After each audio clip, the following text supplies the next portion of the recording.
ça peut aider à montrer le bien fondé d'un lancement d'un projet WebPerf qui peut être. Donc du coup, justement, revenons-en au projet WebPerf que toi tu avais pour Rakuten. Explique-nous un peu comment ce que tu as mis en place.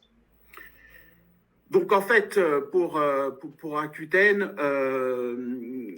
la première étape là qu'on voit, c'était de convaincre ta direction. Voilà, il a fallu que je justifie ce projet PERF. C'est pas un projet anodin, c'est pas un projet, c'est un gros et lourd investissement, Mais bon, il fallait que je justifie. Donc, du coup, là, je vois qu'il y a, par exemple, le web page test. Voilà. Donc, déjà, sur l'aspect UX, hein, je l'ai justifié. Ça, c'est quelque chose qui est tangible immédiatement. Donc, on voit ici d'abord, ça commence par sans Fastorize et ensuite avec Fastorize. Donc, déjà, là, j'avais quelque chose de concret à montrer pour dire voilà, Fastorize en fait nous fait gagner en LCP, c'est-à-dire que dès le début, bien plus tôt, là j'ai pas l'échelle de temps, mais on voit quelque chose apparaître. Donc déjà voilà, sur l'aspect produit, sur l'aspect front, déjà il y a un gain. Et puis ensuite, eh bien il y a les divers communiqués de Google qui disent voilà, il faut améliorer vos perfs. Voilà, donc voilà. J'ai convaincu grâce aux chiffres du PestSpeed Insight ouais. Et j'ai aussi convaincu avec l'aspect smoothie un peu du gain que l'on peut obtenir avec Fastorize. Et du coup, comment s'est passée la mise en place? On l'a fait très progressivement. On l'a lancé par type de page. Donc, on a commencé par les pages, les types de pages les moins nombreuses, moins importantes. Et petit à petit, on a fait les listes produits. Donc, on en a à peu près 8 millions.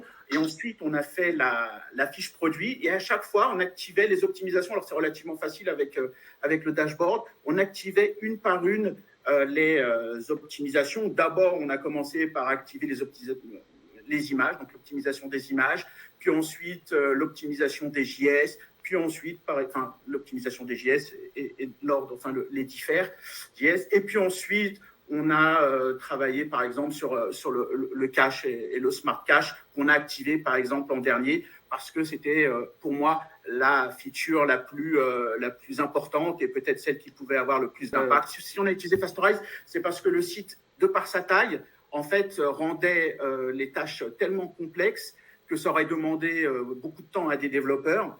Pour s'occuper de la WebPerf, il aurait fallu peut-être 4-5 développeurs pendant 2 ans pour peut-être approcher le résultat que l'on a obtenu aujourd'hui. Ce que je tiens à dire aussi, c'est que ça a été très simple à mettre en place.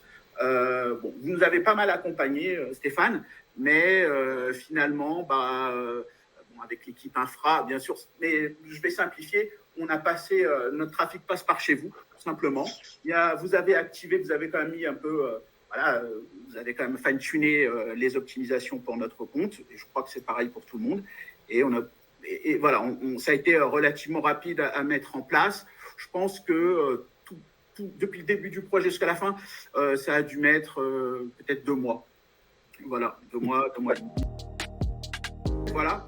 Donc, on a lancé Fastorize progressivement sur plusieurs semaines, donc par type de page et par optimisation. Et on a gagné, en quelques mois, 40% de visibilité. Alors, j'ai affecté 25% de ce gain de visibilité parce que c'était vraiment dans le top 3 de nos gros chantiers SEO. Voilà, on a gagné 40% de visibilité en quelques mois. Il s'est mis à découvrir un énorme lot de pages différentes et ça nous permet du coup d'élargir notre couverture sémantique. C'est-à-dire qu'avant, il n'avait peut-être jamais vu une catégorie de produits et puis tout d'un coup, il s'est aperçu que cette catégorie de produits, on l'avait et qu'en plus, elle était bien achalandée et ça a beaucoup aidé aussi pour la visibilité. On a gagné pas mal de trafic significativement par rapport à l'année dernière. Ce que je tiens à dire, et là j'en suis plutôt fier, c'est qu'en termes de visibilité, ça m'a fait passer devant l'un de mes principaux concurrents. En termes de visibilité, c'était sur le mobile. Et voilà, donc du coup, je suis passé devant c'est un ancien employeur, mais voilà. Mais je suis passé devant quelques temps sur Searchmetrics. Voilà, on utilise Systrix et Searchmetrics pour évaluer notre visibilité. La conversion s'est améliorée. Alors après, j'ai des équipes commerciales qui bossent à fond pour avoir des bonnes offres, mais elle s'est améliorée. Voilà. Enfin, plutôt le chiffre d'affaires. Ce que tu nous disais, que ça fait vraiment partie du top 3 des optimisations SEO les plus bénéfiques, quoi. C'est l'une des plus massives que l'on ait faites en 2022, puisqu'elle concerne 99% du site. Hein. On n'a pas travaillé sur le tunnel de paiement. Et puis, ça a été très simple. On n'a pas squatté des ressources humaines indéfiniment. C'est-à-dire que voilà, on ne pouvait pas mettre 5 développeurs à plein temps pendant 2 ans, alors qu'eux travaillent sur des nouvelles fonctionnalités sur le site. Là, on a sorti un système de paiement qui fait du cashback. Voilà, du cashback. Donc, on a fait des trucs super sympas. Et on a préféré effectivement passer par vous pour la WebPerf. Et je ne pense pas qu'on serait arrivé au même résultat en 2 ou 3 mois avec 5 devs. Alors, peut-être 2 ans, 3 ans, mais on n'avait pas le temps.